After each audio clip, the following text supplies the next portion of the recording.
আশেপাশে তো কোনো হোটেলই খোলা নেই, খোলা আছে শুধু এই হোটেলটা। এই হোটেলও দেখি অনেক লোক, বসার মতো জায়গাও নেই। এই এখানে একটু জায়গা আছে, এই ছেলে এখানে কি বসা যাবে?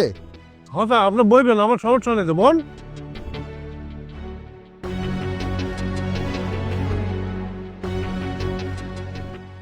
এই ওয়েটার, আমাকে এক প্লেট ভাত আর একটু তরকারি দাও।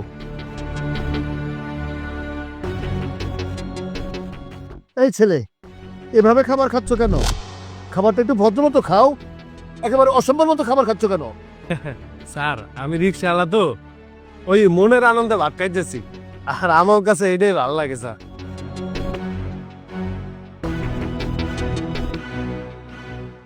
শিট, একেবারে খাবারের তৃপ্তিটাই নষ্ট হয়ে গেল, খাবো না আমি।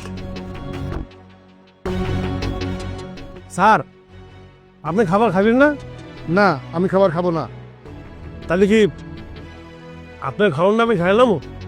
ঠিক আছে, খেয়ে ফেলো।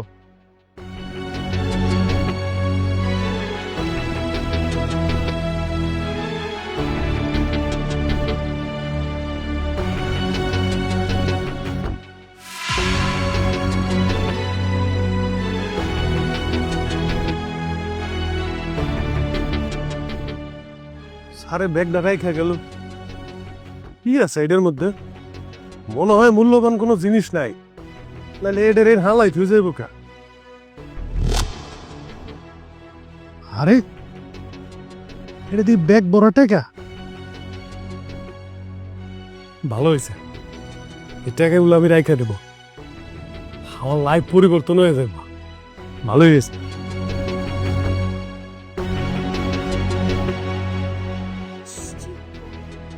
না না, স্যারে তো আমার খাওন দিল, আমি স্যারেরটা খেয়ে স্যারের লগে বেইমানি করবো না? টাকাটা ফেরত দেবে ভালো হইব। তো ফেরত দেবো কেমনে? দিয়েই তো ঠিকানা টুকানা কিছু আছে কিনা? হ, এই তো ঠিকানা পাইছি, যাই স্যারের টাকাটাকে ফেরত দেই, তারপরে এগুলা খাবো। আপা আমি যাবো আর আমো 18 নম্বর সেক্টর, বেশি সময় লাগবে না, আমার খাওনটা দেখেন। এই রিক্সাওয়ালা ভাইয়া বসেন। এই ব্যাগ ভর্তি তো অনেকগুলো টাকা দেখতে পেলাম, আর আপনি তো একজন রিক্সাওয়ালা, দেখে তো মনে হয় পড়াশোনা ঠিক মতো জানেন না। আপনি এতগুলো টাকা নিয়ে কোথায় যাবেন, কাকে দিতে যাবেন? আরে ওই যে স্যারে আমারে খাওন দিয়ে গেল না, হ্যাঁ টাকা আর ফেরত দিবো। আর শুনেন, আপনাকে একটা কথা বলি, আপনি তো রিক্সাওয়ালা, বুঝতে পারছেন? আপনার যে গেট আপ, এই অবস্থায় এই যে ব্যাগ ভর্তি টাকা আপনি যদি বাইরে নিয়ে যান, যদি কেউ আপনাকে ধরে, আর যদি সে পুলিশ হয়, আপনি কিন্তু একদম জেলে ভরে দেবে, আর জীবনে বেরোতে পারবে না, কারণ আপনার কাছে এতগুলো টাকা আসলে তো কোনো মানেই হয় না। তাই বলছিলাম কি, এক কাজ করেন, এই টাকার ব্যাগটা আমাকে দেন, আমি ওই যার টাকা, মানে ওই যে আঙ্কেল যে আসছিল, আমি তাকে পৌঁছে দিয়ে আসবো। না না, কি কইতেছ? এই টাকা আমি আপনারে দেবো, আপনারে আমি দিতে পারবো না। আমি ওই ঠিকানা মতো আমি পৌঁছে দেবো, আপনার পৌঁছে দেওয়ার লাগবো না। একটা মানে মানে লেনদেন করি, মানে বুঝাই বলতেছে আপনাকে। শুনেন, আপনি তো রিক্সাওয়ালা, আপনি তো সারাদিন রিক্সা চালান তাই না? আর রিক্সা চালায় মাসে কত টাকা পান? মনে হয় 10,000 টাকার উপরে তো উঠে না, তার উপর আবার জমা দিতে হয়। এই যে মানুষের সময় কিন্তু সব সময় ঘুরে না, বুঝতে পারছেন? আপনার জীবনে একটা সুযোগ আসছে, এই সুযোগটা হাতছাড়া করেন না। তাই বলছিলাম কি, এক কাজ করেন, এই ব্যাগে যে টাকা আছে না, আমরা অর্ধেক অর্ধেক করে ভাগাভাগি করে নিই।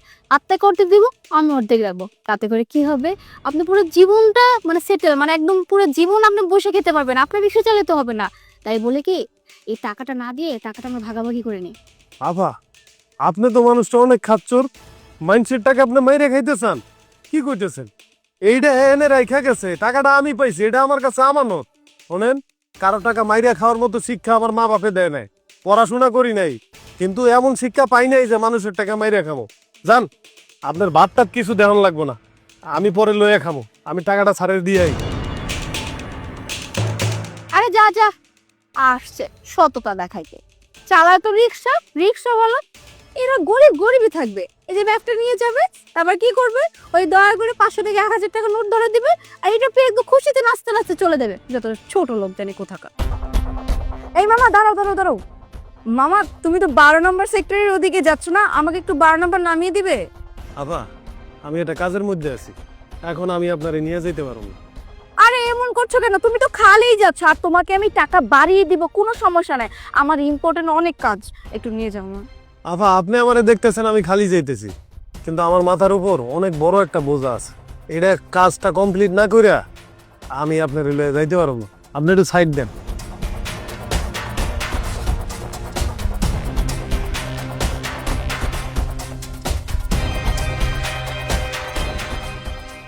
আঠারো নম্বর সেক্টর, এই বাসাটাই তো। দেই ঠিকানাটা মিলে।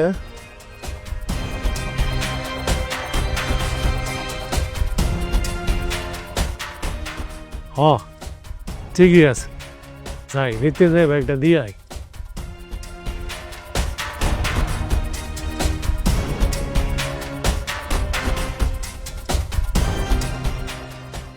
এ রে কই যেতেছেন, কি চাই?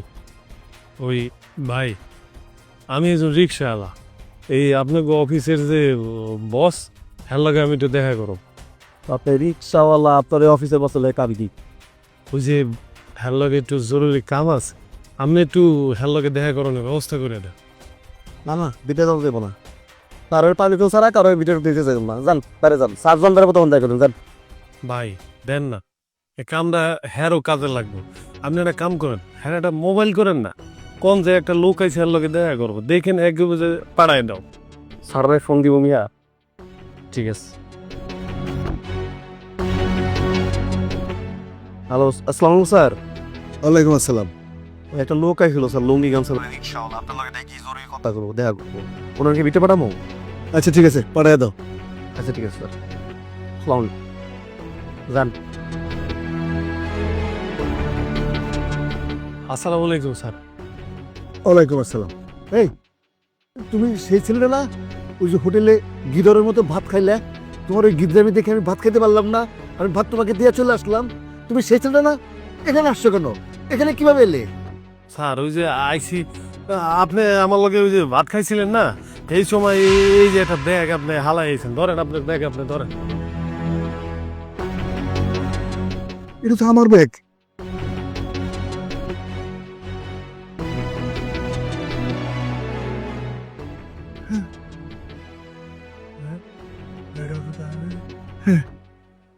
সব ঠিক আছে, ব্যাগে যা যা ছিল সব ঠিকঠাক আছে।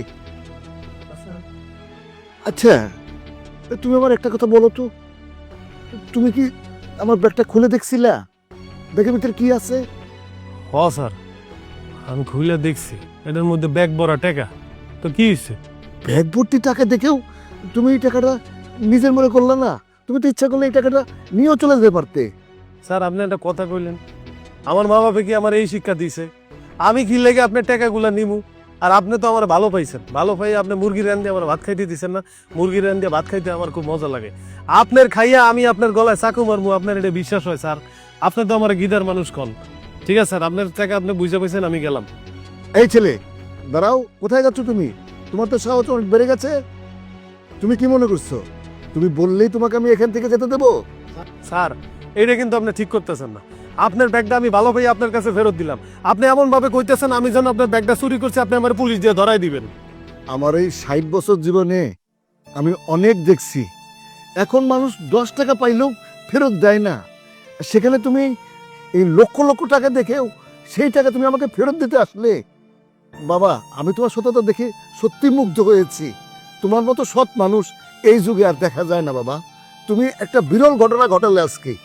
হ্যাঁ স্যার, আমি মানুষটা একটু গিডার, উল্টাপাল্টা খাই, কিন্তু মানুষ হিসেবে খারাপ না। মা বাপে শিখেছে পরের মাল স্যারের মাল, এই জন্য আমি আপনার মাল আমি ফেরত দিয়ে দিছি। বাবা তুই রাগ করছিস আমার সাথে? স্যার আপনি অনেক ভালো মানুষ, আপনি ভালো মানুষ না হলে তো মুরগি রান দিয়ে আমার ভাত খাইতে দিতেন না। আপনি যদি ভালো মানুষ নাই হইতেন আমার কি মুরগি রান দিয়ে ভাত খাইতে দিতেন? সামান্য এক প্লেট খাবার দেখে তুই আমাকে বিচার করলি আমি ভালো মানুষ? আচ্ছা বাদ দে, শোন, আমি তোর এই সততা দেখে মুগ্ধ হয়েছি। তোর মতো সৎ মানুষ এই যুগে পাওয়া খুব মুশকিল। তাই আজকে আমি যদি তোর এই সততার পুরস্কার না দেই তাহলে আমি আমার নিজের কাছে অপরাধী হয়ে থাকবো। বাবা, তুই এই সততা পুরস্কার হিসাবে এই 1,00,000 টাকা রাখ। কি কোন স্যার, আমি 1,00,000 টাকা নিব এটা কোনো কথা কইলেন আপনি? 1,00,000 টাকা আমি কে নিব? আমি যদি টাকাটা নেই, আপনি কইলেন আমার সততার পুরস্কার। সততার পুরস্কার তো আপনি টাকা নিলে হইব না। আপনি বরঞ্চ আমার একটু দোয়া করে দেন, ওটাই আমার সততার পুরস্কার। আমার টাকা লাগবে না, আমি পরিশ্রম করে 2টা ডাইল ভাত খাইতে পারলি। বাবা, দোয়া তো তোরে আমি কইরেই দিছি। তুই ভালো একটা মানুষ, সৎ একজন মানুষ, তাই তোর এই সততা পুরস্কার হিসাবে তোরে আমি 1,00,000 টাকা দিচ্ছি। তুই তো ভাড়ায় রিক্সা চালাস, এই টাকাটা দিয়ে তুই তোর নিজের নামে একটা রিক্সা কিনে নে, সেই রিক্সা তুই চালাবি। স্যার, আপনি যখন দোয়া করে আমার এই টাকাটা দিতেছেন, আমি নিলাম। স্যার, ওই যে রিক্সা চালাই তো, ওটা ওই যে ভাড়া চালাই, আমার 500 টাকা জমা দিতে হয়। মা অসুস্থ, আমি যদি নিজে একটা রিক্সা কিনে চালাইতে পারি, তাইলে অন্তত মার চিকিৎসাটা করতে পারো। আর ও স্যার, আমি তাহলে যাইগা, আপনার লগে এদিকে কথা কইতেছি। আমি ওই যে টেবিলে ভাত আর ওই মুরগির মাংসটা রাই খাইছি, ওইটা আবার একজনে খায়া লেবো। আমি সময় পেলে আমনে গেলাম স্যার।